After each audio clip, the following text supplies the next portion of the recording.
Hello and welcome to episode 21 of Anniversary Edition. Today we are talking about Death Wish, which is celebrating its 45th anniversary this year. As always, we're going to spoil the film, so if you haven't seen it, do go and watch it and then come back and have a listen to what we've got to say about it. So my name's Sophie and I am here today with... Tom. And Adam. Hi. Hi. Hi. How are you doing? Yeah, good. Thanks. Good. Okay. So this is a 1974 American vigilante film, loosely based on the 1972 novel by Brian Garfield, directed by Michael Winner. Just to give an overview, so Paul Kersey's wife is killed and his daughter is sexually assaulted in their home. Following the attack, Paul takes the law into his own hands by murdering muggers on the streets of Manhattan. It's pretty much sums it up. Pretty much sums it up. Yeah, I mean, you missed out a brief foray to the Wild West, but... Sure. Yeah. It's over to I Arizona, doesn't he? He does. So, yeah, okay, top line thoughts. Anyone? Tom, you want to take it dive away in? with your top dive? Maybe Sophie should start with her top line Maybe I thoughts. should. Okay. We tend to leave that's you a- for last. Yeah. Okay. I feel like you So, should blaze the trail here. so my top line thoughts. It was all right. It was all right. Yeah, You didn't have like a visceral reaction to it. Because this is a very easy film to have a visceral reaction to. It's a very political film. It's a very political film, and it just kind of bored me. Yeah. It's interesting. Like, I was sort of over it within about 10 minutes. Well, no, that's probably too soon because nothing had really happened. Probably like 20 minutes. Yeah. Jeff Goldblum had happened by then. Oh my goodness, such a surprise. I Film was debut. not expecting that. Film debut. As freak Jeff- number one. Yeah, freak Jeff number one. How many? Goldblum. Jeff Goldblum as a young neo-Nazi. Yeah. Yeah, not great. Did you spot the other completely uncredited, hidden in the dark? I didn't, but I did a bit of Oscar winner. research. Denzel Washington. Yeah. He's one of the three guys in the In alleyway. the alley at the end. Gotcha. Really Yeah. young. Yeah, yeah, super young, and it was to the point where I was like, is that actually him? Because it was like in like the trivia uncredited, and I was trying to find out a bit more, and then I was like, oh, maybe You may as well watch it. maybe it's just someone like just Yeah. putting rubbish in it because there's a lot of young black men in it. Yes. Kind of like but he definitely was there, and Nigel Tufnell. Really? Yep. Oh, I missed that. Yeah, Christopher Guest's in it as well. Wow. I mean, yeah, that's probably my super top line. It was alright. I wouldn't watch it again. Fair enough. Yeah. Stunned silence. There we go. Yeah, well, I would say for me, this sort of film is right up my street. Yeah. It's my kind of vibe. Mm-hmm. I think that I like this film.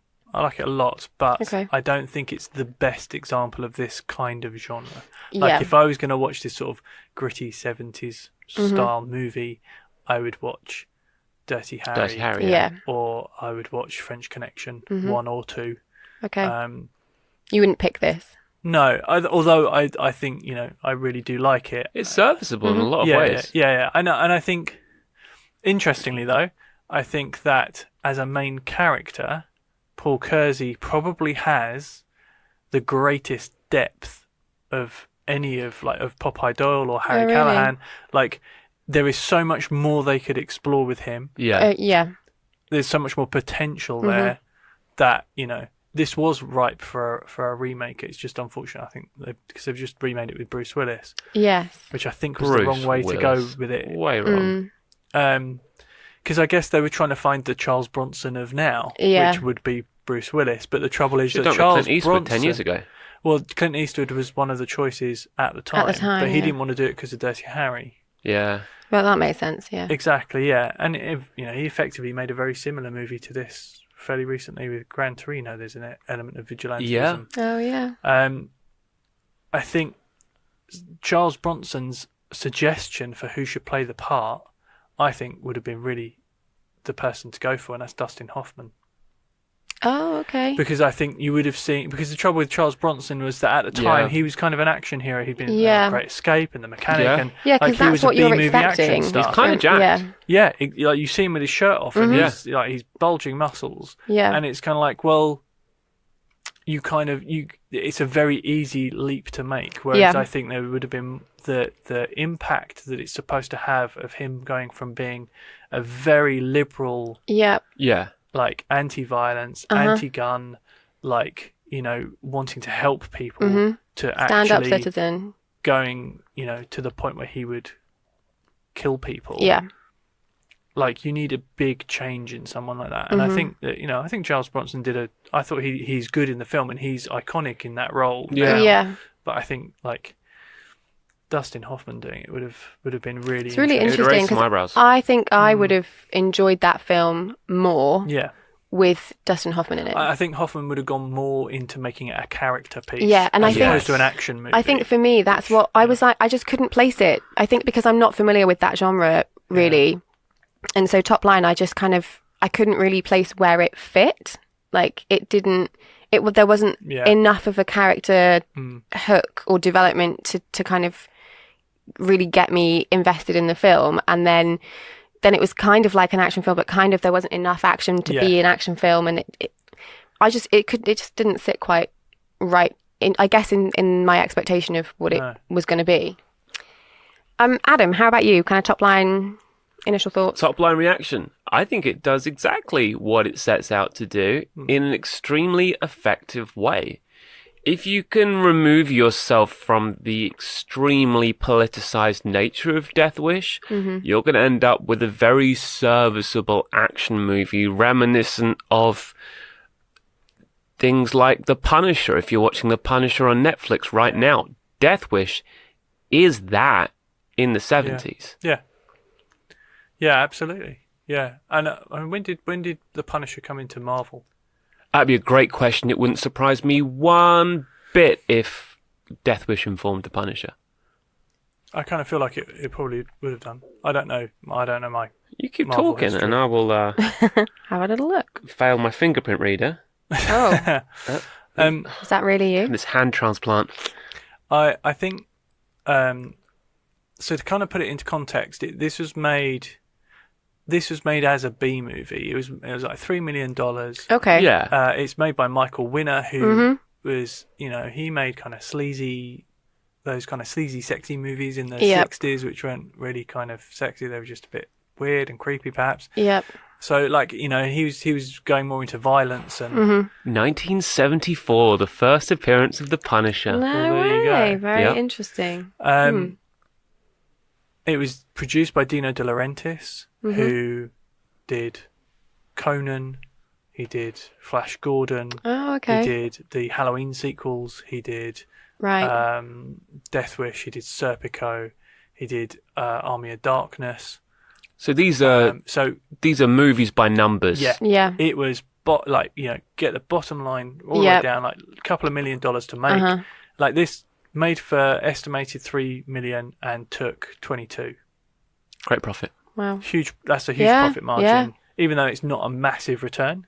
Yeah. It is. And it spawned 4 sequels.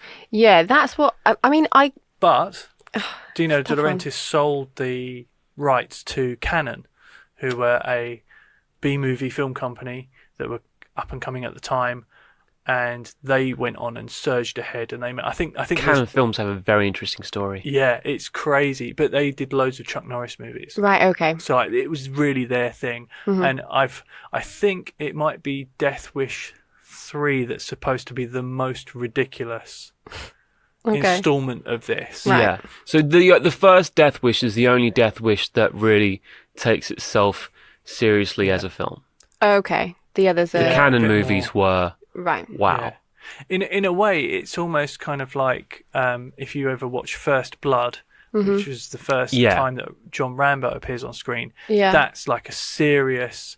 Like he's Stallone is pictured like he's pictures like a Dustin Hoffman, De Niro-esque actor in a movie about a man struggling with being a veteran of the Vietnam War, and it's all serious and PTSD and all that kind of stuff. And then the sequels are just like bonkers, guns, action. I think Okay. Death Wish is kind of the same sort of thing. Yeah. Yeah. When did you guys first see this? This was my first viewing of Death Wish Really. Okay. yesterday. Wow. Yeah, I watched it on the weekend for the first time. Yeah, But you've seen this before, Tom. Yeah, I watched it. I was talking to my wife about this, trying to work out when we watched it together, and I think it was more than 5 years ago, but less than 10. Okay. Because it wasn't available in the UK for quite a while. It didn't get a VHS release. Okay. The BBFC cut it a bit. I think it was first released in the late 90s or 2000. I wonder why. It's Yeah. not that violent. I think so. I did. It's not very violent. Well, the rape scene. It's- Yeah, okay. So Britain's very weird about rape. Well, I mean, not really. weird, No, but justifiably yeah, very censor heavy on sexual violence. Yeah, absolutely. So I think the stuff they trimmed out when they took out 30 seconds, even in like 2000, Yeah. and that was Wow. the stuff where, like, the young girl gets her, like they spray paint her, and Yeah. like there was some elements of that. Okay. When They spray a bum. when That's they weird. in 2006, Yeah. which is when I think the DVD and stuff were released, and it was shown on TV and stuff. Mhm. All of that, it retained its 18 certificate, and all of that went back in. Oh, okay. So the version we saw was the uncut Yeah. original version. Yeah. So, so it did have a few weird like trims and so on the way. Yes. But So the film is absolutely at its most shocking yes, Yeah. when Kersey's house gets invaded by these three kids, and the mouth rape on the daughter Yeah. bit was bad. You don't see any Yeah. of it as a disclaimer. You just get to see a guy's bare butt. Jeff Goldblum's in fact. Jeff Goldblum's. Yeah. Is it Jeff Goldblum's is. butt? Mhm. Yeah. Oh yeah, it is. Yeah. Yeah, So not really the time you want to see Jeff Goldblum's butt. it reminded me of a little bit, although not on the same scale as Clockwork Orange, Yeah. because there's lots of scenes in Clockwork Yeah. Orange that are filmed quite graphically like that. That's and interesting. It's uncomfortable to watch. Yeah, because there was a lot of parallels that have been drawn between the two. Mm. I think I don't know. It's interesting because I didn't know anything about this film really. I'd never heard of it. Right. Yeah, like it completely passed me by. But I was probably in dance class doing musicals, so that's probably You're a why. long way away from Death Wish, although Well, I mean, given that there was no like television presence, there was no. Well, yeah, and that makes more sense now Yeah. as to why I was so kind of disengaged Yeah. from it. And I suppose I didn't really know what to expect, but I was talking about this, and for me, the only kind of familiarity I sort of have with it is it reminded me of the type of thing. So like when I was younger, my mum used to watch like Ironside, the detective show, and like episodic. That's the only kind of thing that I have familiarity with in terms of that film. And it's not like it in any way, but stylistically, I think it's in that realm. gritty streets of New Yeah. York, crime around every Yeah. corner, Yeah. just one man and his trusty 6-shooter. Yeah. Yeah, completely. But other than that, I couldn't really engage with anything. And like I said, the political side of things for me, it was so politicized, and I was like, it's kind of making me lose interest in the film. Yeah, because that's the thing about all those films, that there is I guess there is a kind of, less so with French Connection, but certainly in Dirty Harry, there is a kind of because Dirty Harry's almost kind of, he's a cop, but he's almost like a vigilante anyway. So like there's, so it's, although he isn't, and it's, Well, I mean, he is. You can be a cop, all well and good, but when you start blowing people's brains out to, Less than ideal. against regulations, you are at that point no longer a cop. Yeah. I mean, yeah, they walk a fine line with Dirty Harry. yeah. And he's kind of like, it's tricky. I'd be interested to know what you would think about that, Sophie. Like whether you'd enjoy those films, because Yeah. I think they are of a similar genre to this, but they are better films. Yeah. Yeah. I think better direction, better acting, better Yeah. scripts. And I think if You know. if the script was better, like I think the dialogue in this is particularly poor. pretty shocking. It's pretty bad. It's pretty Yeah. bad. It's But very on the nose. Charles Bronson's never going to be No. a deep dive character guy like Dustin Hoffman could have Yeah, been. could have No. been, yeah. You know, he just delivers these lines. The son-in-law, I thought he was good. I liked his He he performance, forgets his line at one point in a really like egregious way. but I think he's like I thought he came across well as the character. Like he embodied the character better. But the character's annoying. Yeah, but that's he's the supposed to point. be. Well, yeah, He's the completely. liberal. He's the He's- remaining liberal in town, so he has to Yes. be a complete ass face. Yeah, but I mean, I think that he's let down by the script, but he's putting more into he's really pushing his performance. Yeah, you can totally see the difference between Yeah. the performance styles. You can see it's his not- heart bleed. Yeah. Yeah. Yeah. So speaking of like characterization and things like that, favorite moments first. Do we have favorite moments? I really struggled to even But try that's- and, I mean, if and you- pick something. If you disengage from it, then Yeah, I What- just couldn't What really. do you think switched you off? You said you switched off 20 minutes in, which is before Charles Bronson becomes an alt-right Well, I think it was because soldier.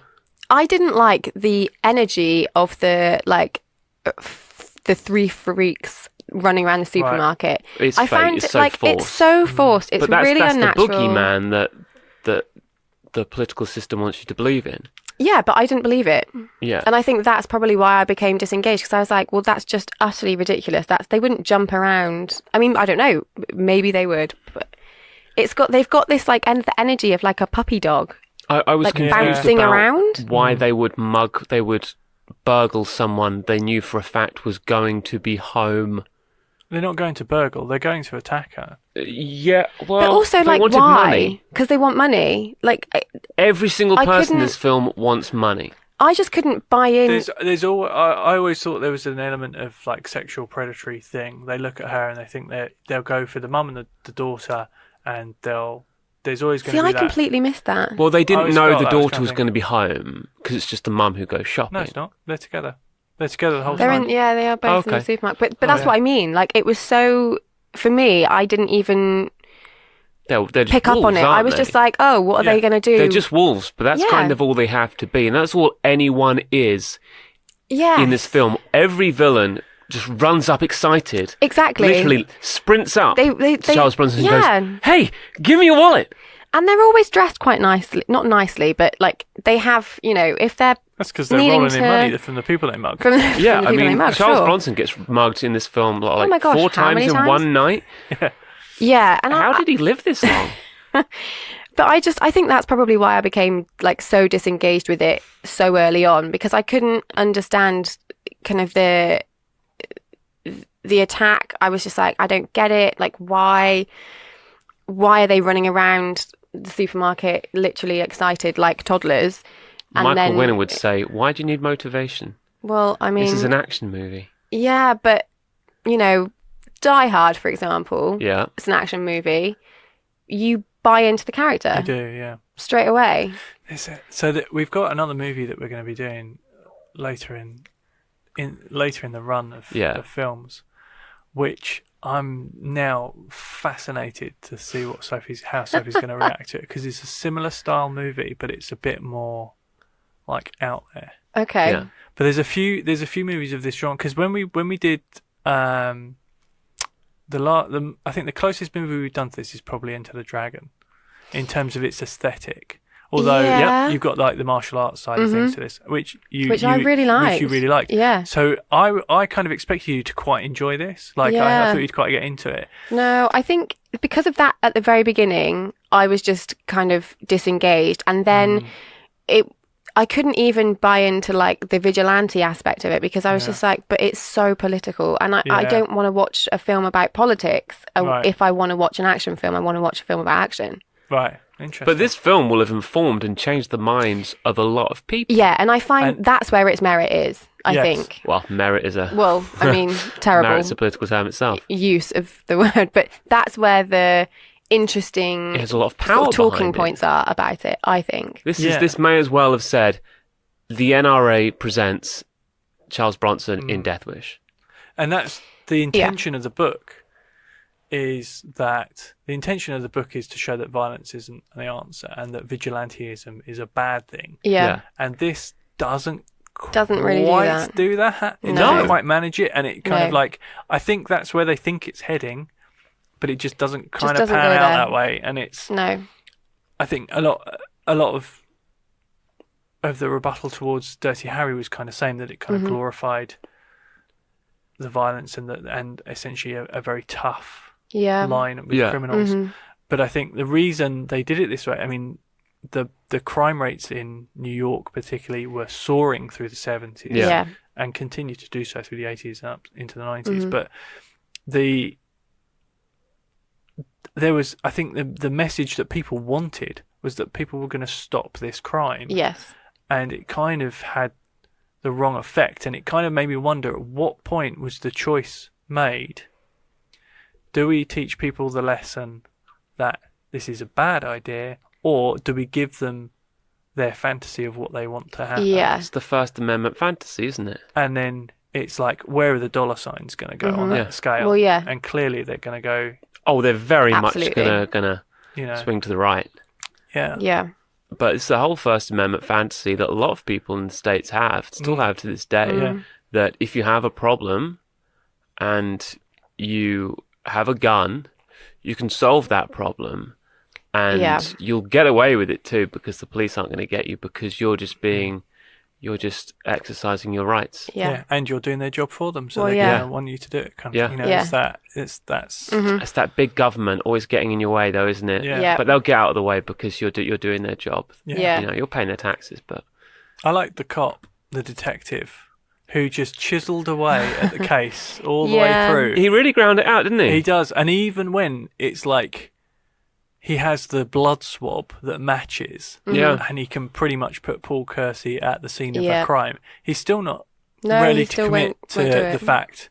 Hmm. He's still like, I need to know definitively. I need to run this out a bit more and see where it goes. And by that point, he's already being told, no, you need to Yeah. Yeah. warn the guy off, and then you But know. the cold he's got throughout the film is really bothering me. That's a bit of a cliche. If you want to show that someone may not be 100% in a movie, you give them something Yeah. like that, like a cough or a Do you know, cold. do you know why he's got the cold? Why is that? It's so that Paul Kersey knows when Paul Kersey is lying in the hospital and he comes in with the gun and tells him to go. It's so that Paul Kersey knows that the anonymous man that rang him up earlier is the same guy. Oh, it's the same Yeah. one. Right, okay. Because makes that's sense. the tell, right? Yeah. So Paul Kersey gets Yeah. warned off by an anonymous phone call, like, we think, you're being followed by the police. Implication being, we know it's you, back off. But yeah. And then when he doesn't, Yep. they have to explicitly say, we have your gun, we know it's yours, Yeah. just leave, Yeah. and we'll say no more about it. I'm really interested. What were your guys' like favorite moments or favorite parts of the film? I really like the scene where Paul fires a gun for the first time, and he reveals a bit more about his character to the Arizonan property developer, Oh, who's yeah. a typical kind of Wild West kind of Yeah. rich cowboy. Yeah, but also the most rational person in this film. Yes, Oh my gosh, yes. yeah, which is crazy. Exactly really. what you Yeah. want him to be. Yeah. Yeah. Yeah. But there's Go on. it's just when like he's it's just like it's which war was yours, and he's like it was Korea, and you kind of know that those men have been in things, and then Yeah. he says, oh, I was CO in a medical corps, and he was like, oh, a commanding officer, and he's like, no, conscientious objector. And that's where you really start to see just how far liberal Yeah. Paul Kersey is. He is. Or is supposed to be. Was. Yeah. Yes, yeah. But then, and we also learn about the fact that his father was killed in a hunting accident, which is why he doesn't use guns, and Yeah. why he was a conscientious objector, Yeah. and the source of all of his liberalism. Yeah. And then it comes back to, you know what, I've appeased my mother by not touching guns. This is the point where I embrace my father, who Yeah. was a hunter, and I'm going to And start I take that hunting. route. And he's like a dead-eye shot anyway. Yeah. Like, Yeah, he's a crack Yeah, shot. he is. yeah, and it's kind of like it's the moment he becomes what he was probably always supposed to be, but suppressed in a way. So it's a really interesting scene that with a Dustin Hoffman person, like would have just you been could have just like you could have really dug great. in. And Yeah. it would have been fascinating. That's not to say I don't like Charles Bronson in this film. No, he's I think he's it's good, and but I hate yeah, his when you moustache, mention though. about In fact, his entire hair situation is bad. Adam, what were your favourite Top moments? bullet point in this on my notes: bad haircuts. Oh dear. My favourite moment is Yeah. when he goes to Arizona. He meets this land developer who is nice and kind and very rich and really talks about the good things about living in the middle of America and refers to New York as a toilet. Yeah, he does, doesn't he? If someone says that to you, you'd be like, I'd be like, screw you, buddy. Calm down. Like, That's my hometown. Yeah. I live there. hey, Yeah. we'd love to have you if you're done living in a toilet. I mean, Paul Kersey lives in a gorgeous apartment. Yeah. Yeah. Well, he's an architect, isn't he? Yeah.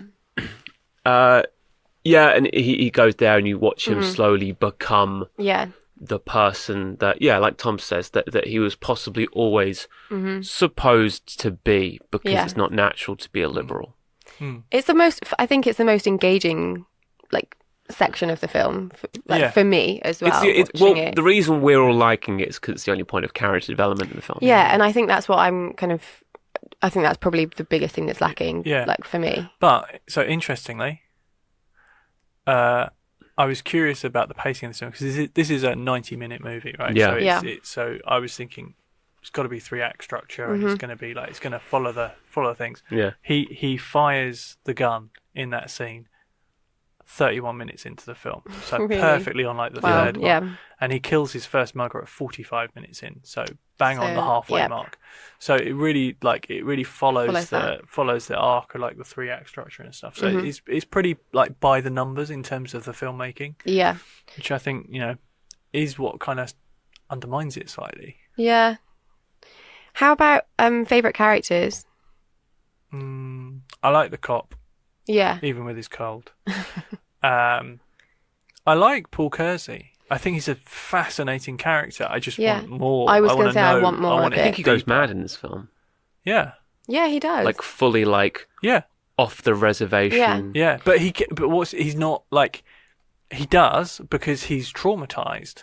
yeah, But it's his grief. Yeah, exactly. Yeah. So he's traumatized by this thing that's happened to him. But I think the thing is that you never see the outburst of that. Like you never see like the true No. emotional release of it because he's such a calm and controlled person. Yes. I think you're right. He does go mad, but he keeps it confined Yeah. into like a.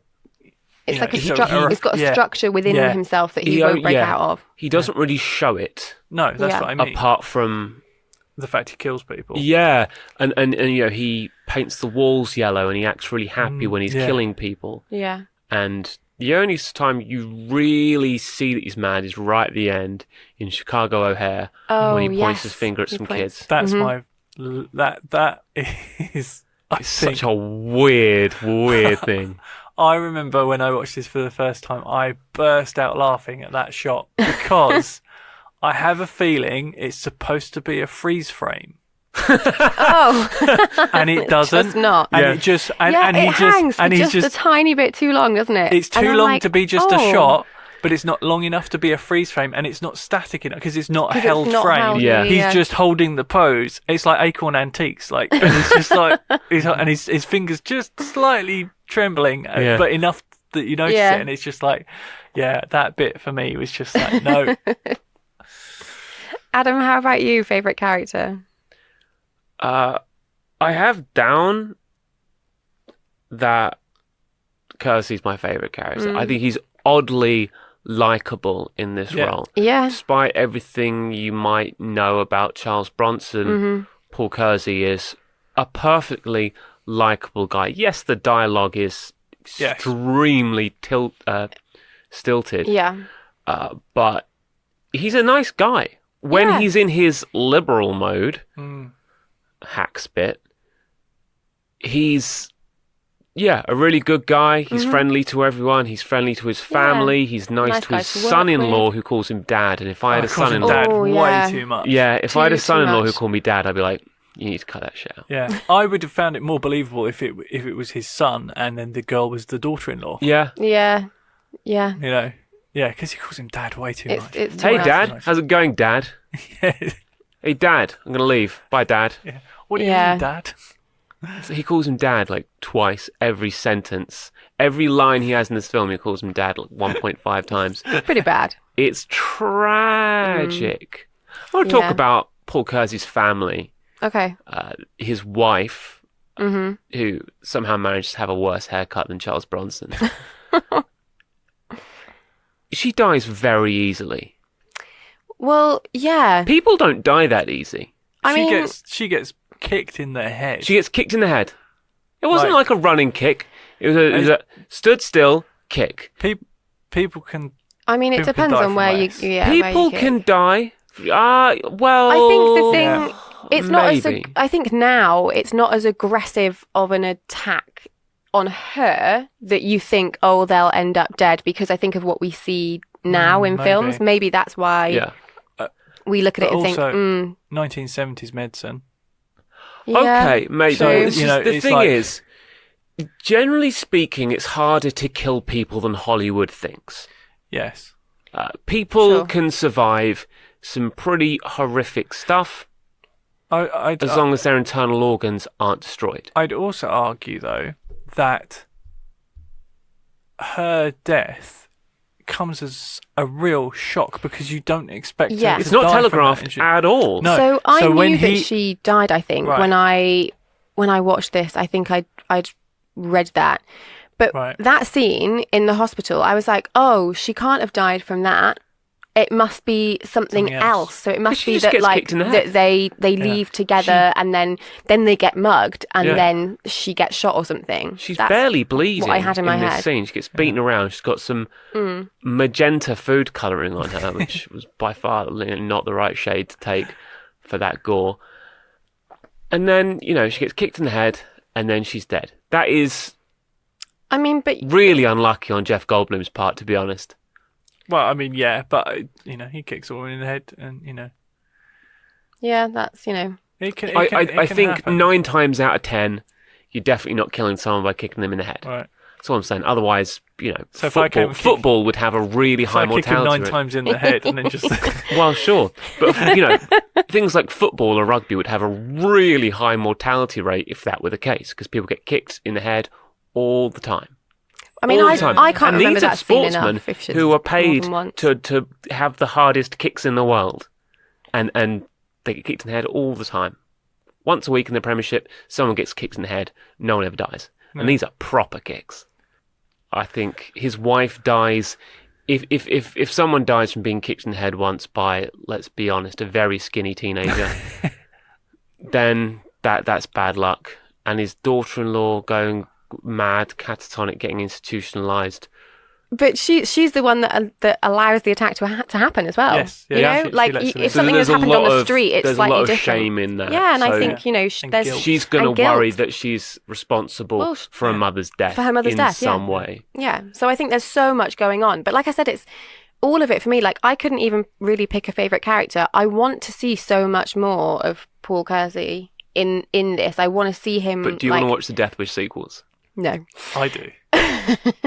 Because You I want just, to see how weird they get. You want to see what Yeah. happens when he gets an AK-47. I've just heard. I think I'm pretty sure it's Death Wish 3 that is the one that is just supposed to be completely bonkers. He's And got to I go just- to LA I at just- some point, right?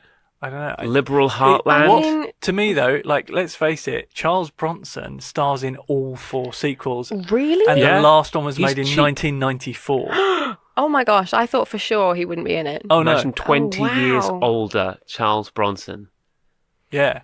So that's why I'm kind of intrigued. Ooh, Number okay. 3 is the one I would really like to see, but I mean- I'd like to see number 2 because Jimmy Page from Led Zeppelin did the soundtrack. Oh, okay. Maybe out of God. intrigue, I would watch them. But yeah, I want to see.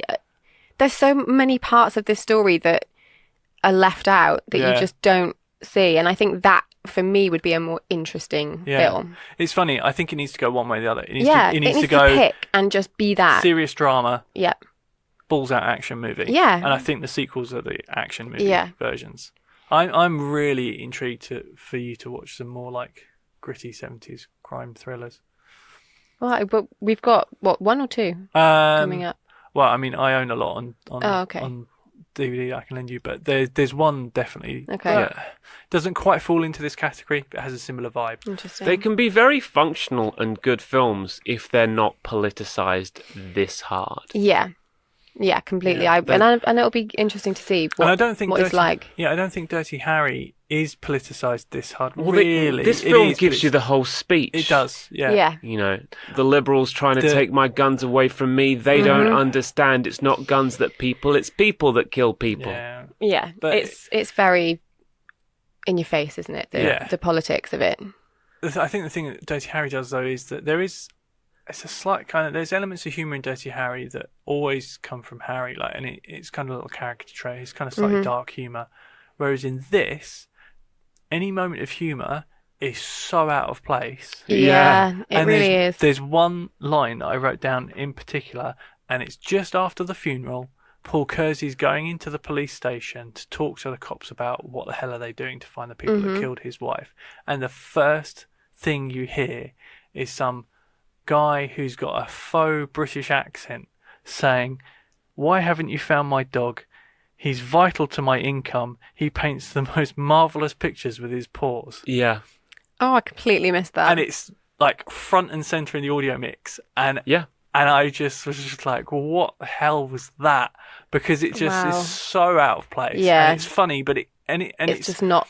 it's a in the right segue place. between it's a segue between two really, really serious Mm-hmm. I scenes. wonder that whether there's like a real intent behind how ridiculous that human being is in that scene. I don't know. And, I mean, I it's guess the idea so. that Charles Bronson needs to get off the track he's on.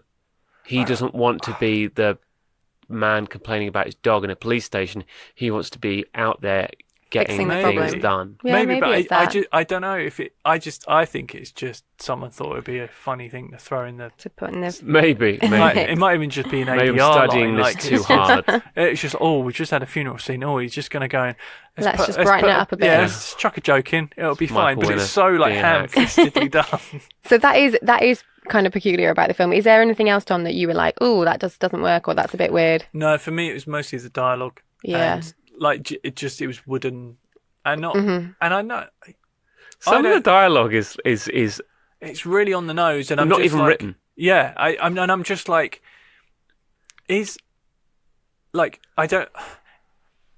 I think it makes the actors seem worse than they are. Yes. Yeah, I do too. Like I've seen watched The Great Escape, and Charles Bronson is brilliant, Yes. And that's the kind of the Bronson that I was, Yeah. I guess, expecting. and it's just another draft of the script, like just a bit more of a polish. A draft of the Oh, script. well, yeah, a draft of the script. Maybe a yeah. few. It's ridiculous. You wrote down a line you thought was ridiculous. The three kids, the three people who start off this chain of events leading to not their death, but a lot of other things. He never gets his revenge in this film. No, and that's really dissatisfying as well. That Yeah. bugs me. But the trouble is, he never will. Like that's No, the point. and that's the He's- point. Yeah, Yeah. I think that it would have been better for that to be the point if everyone he's shooting wasn't a mugging killer in the first place. Like if maybe he'd accidentally shot some people who weren't thieves and ne'er-do-wells. That would have made vigilantism is bad, not yes, he Yeah. single-handedly cut the crime rate in New York City by 50%. Yeah. yeah. That's a call to action. yeah. If you did that today, if that was a TV advert, mashed it down to 3 minutes, you pulled off the air. yeah. in that Oh, time. yeah. I would be fascinated to know what how the source novel deals with it. I assume he gets caught and goes to prison because I'm pretty sure in the novel he gets his comeuppance. Mm. But, But I mean, being sequels- caught and going to prison, maybe that's enough, especially in New York. You get the well, you get a death penalty for that. maybe, yeah. But I was going to say, you wrote down a bad line you hated. These three kids get your swear bleeper ready. Hey, I'm gonna do a thing. Shit man got business. Yeah, hey man, I'm gonna do a thing. Yeah. Shit man got business. What does that even mean? They're just going up a stairwell, and one says, "Hey, I'm gonna do a thing," and one says, "Shit man got business." I mean, What? Yeah. Did someone tell them like, "Oh hey, if you speak in this scene, we'll pay you an extra $50." There is Maybe. the name Paul Kersey Yeah. is the name of one of the extras in the film. And in return for him allowing them to use his name as the main character of the film, he appears in every single scene that requires an extra. No way. Yeah. And I tried. What? Yeah, I tried to spot him and I couldn't. Hold on, I'm brilliant. confused now because wasn't this based on a book? It was. I Yes, think they changed the character name. Loosely. Okay, right. yeah. Okay, so Yeah. Yeah. loosely can be anything. Yeah. Avatar could be Pocahontas. Yeah. Is there Or anything Fern else Gully. that you thought was like odd about this film, Adam?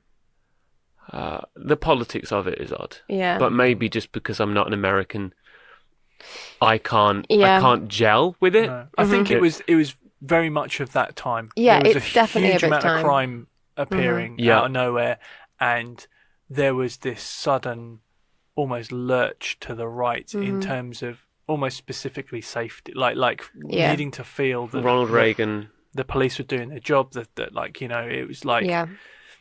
yeah. So that's the whole Dirty Yeah. Harry thing. Like it's the same, and Yeah. Rich Republicans are slapping their heads saying, "Why don't you all just get guns and shoot the Yeah. criminals? Yeah. Just do it. It's an absolute no-brainer. You're allowed to have guns. Get the gun, kill the guy who's Yeah. trying Yeah. to mug you." yeah.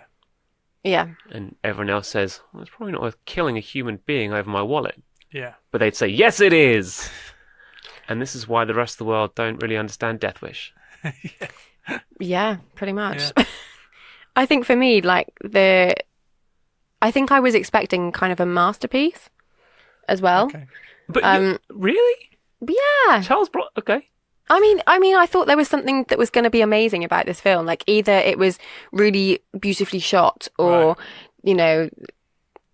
something was really Had you heard a lot of amazing. hype about it? No, but because we were talking about it on the podcast, I was like, By okay. nature of it being on this podcast, Yeah, so I was suppose like, it must be have been exceptional in some way. And it is exceptional. We must have thought, yeah, because when we kind of pick these movies, we try and pick them for A good reason. a good reason. Yeah, And yeah. I was like, oh, okay. So I was just sat there, sort of like, well, Yeah. what's the reason that we're watching this?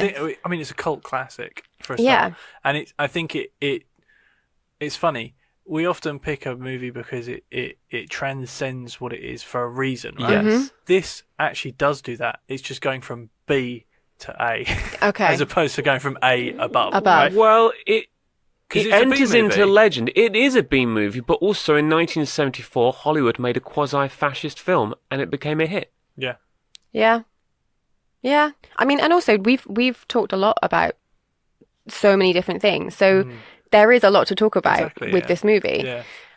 yeah, I just, for me, the dialogue and the characters, for me, and the politics just Yeah. kind of took too much away from any kind of real enjoyment of this Yeah. film. It reminds me of the film the Nazi Party made, when they made a film about a man bravely killing his disabled wife. right. And the disabled wife is the law Yeah, of New York City. yeah, You know, you're supposed to uphold and protect it, Hmm. but instead you kill it so that you can be more free. yeah, Yeah. There are a lot of comparisons in it here. yeah. It's a fascist movie. Yeah. So Yeah, is it there is. anything that kind of still holds up for people about it? For me, I think it's of its time. It's reflective of the time, Yeah. and it was a story that got told and had a film made about it. Yeah. I don't really. I think if you cut his trip to Arizona out of the movie, you've got a pretty solid generic C+ movie right here. Well, yeah, yeah, but I mean, I think it. I don't know. I think it kind of has its cult status because of what it was, what it is, what it achieved. and I think it's just an interesting movie because of all of the things that surround it, despite its faults. Yeah, it is. It's been really interesting to talk about it. Yeah, like for sure. I really want to know what you think about Dirty Harry, because I think you'd engage with that a lot more. Okay. Because Clint Eastwood's just charisma. Clint Eastwood's great. Like the story's better. There's a more the story's better, but there's less character depth. I would say. Okay. But Death Wish is really informative. I think a lot of people internationally are very confused about the United States of America and how it can possibly justify a lot of the core tenets of the construction of that company, the country. Yeah. Well, company. Oh no, politics. The First Amendment and their refusal to make any amendments to the amendment. Yeah. Come up and yeah, it is informative in that way. A lot of people in that country would love to have that Death Wish experience. Yeah. Well, and also I think from a portrayal of New York at the time, we think, oh, he can't possibly have been mugged that many times in one evening. Yeah. And I think, we all kind of looked up some of the stats and... Yeah. Oh, yeah, let's talk about the crime stats. Yeah, because like I went to New York, 4 or 5 years ago now, and I felt safe there. When I was walking around and stuff. But why don't you look them up, Adam? Because I looked them up before, but I'm interested to see if you do a search, if you come up with what I came up with. Because people, when I was sort of chatting to friends and stuff, and family, but older family, they were like, "Oh, you can't walk around New York on your own." Yeah. And I was like, "Well, I mean, like even in the day," and I was like, "What are you talking about? It's fine." I mean, I remember I grew up in the 80s, and even as a kid, I kind of remember, like, I always got the impression that New York was a dangerous place to be. And there was a lot of street crime. There was a lot of crime in New York, and I couldn't understand why people were responding like that. Yeah. But this film, having watched it, and hearing your thoughts on that as well. It was weird though, because as a teenager in the 90s, I would quite happily go with my mates into London, even though through the 80s and 90s we grew up with things like bomb scares. Because there were all sorts of things like that. IRA bomb scares going on in London happened quite frequently. Yeah, very frequently. We're persistently under terrorist bombing. Yeah, and I was kind of like, I can remember. I can remember being in a shop in Oxford Street and having to evacuate, and I remember there being no bins on Oxford Street. Yeah. And so stuff like that, I kind of remember, but I always kind of had this in my head that New York's a dangerous place. Yes. Even despite there was that kind of weird threat going on here. Yeah. Yeah, because I guess it was, although those things were happening at a reasonable rate of frequency, they weren't like hundreds of instances a day. Well, yeah, and I think obviously because of the size of New York as well. Like I think, New York City, I'm talking about now, but hundreds of murders a day. Yeah. See, that's just, So we're talking... No, not hundreds of murders a day. Hundreds of violent crimes a day. But wow. But that helps you understand why people have this perception of New York. Sure. It does paint New York in that way. Yeah. It's not a safe place. Well, New York hit its peak in crime in 1990. But in 1974... 1,919 murders in that city that year. Oh, really? Wow, okay. So just shy of 2,000 murders in a city over 1 year. But imagine being a policeman in that city dealing with 4 or 5 murders come to your desk every day. I mean... What? Yeah. And it does paint a picture of New York like that. Yeah. Well. Yeah. But the performances, I think, bringing it back, I guess, to the film, the performances is where I find it unbelievable. Yeah. And for me, that's why I couldn't say that this is a great film. No. It's all right.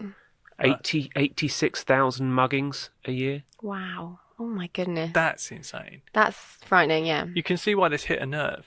Yeah. Yeah, absolutely. So I think I agree with you. I don't think it's an amazing film. I like it enough. And like I said at the beginning, it has it. I like the style of it more. Yes. And there are other movies that do this better. Yeah. But I think it's worthy of talking about. Yeah. Adam, how about you? Do you think this is a good film? I think this is a film that should be analysed and looked at in schools as a way to look at something and deconstruct the bias of it. Yeah, that would be really interesting. That was a big part of my journalism education, was to learn how to detect bias in media of all forms. And this is a fairly good entry into that, because a kid could watch Death Wish and wouldn't read anything into it and would think, oh yeah, that's pretty cool. Yeah. He's obviously gone a bit mad at the end, but it's pretty cool. And, you know, he picked up a gun, and that gun turned him into Superman. Yeah. Yeah. Made him... Well, I mean, like Batman. Yeah. Yeah. Did you write that down? Could you please read the title of my notes of this film? So I'm just reading Adam's notes. Death Wish, quote, upper middle class Batman, end quote. Yeah. Yeah, I mean, that's pretty... Yeah, non-billionaire Batman. Yeah. Yeah. Wow. That's it. On that note, I reckon we're probably done, unless anyone else has something they want to add. Well, Batman doesn't kill people, other than, you know... Well... Zack Snyder's Batman kills people. With guns. But with guns, but Zack Snyder doesn't give a crap who Batman is or where he comes from, so that's Zack Snyder's problem. And Batman does stuff like, you know, dump people to the police. Yes. Yes. Well, yeah. Because that's what they're he doesn't for. kill them. Yeah. Well, and because his whole ethos is, you know, making it a better place. And he can't do that by going around killing people on his own, because that's not making it better. No, it's just more death. Mm-hmm. Yes. Wow. Violence begets violence, listeners. So next week we are going to be talking about The Gay Divorcee. So slightly different to 1974 New York. Yeah.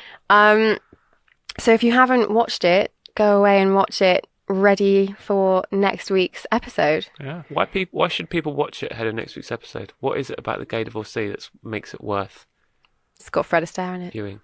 Well, we're going to find out, because I've never seen it. Well, me either. Yeah. I wouldn't watch a Fred Astaire movie if Charles Bronson held a gun to my head and told me to. Well, you're gonna. Yeah, you are gonna. And you're gonna love it.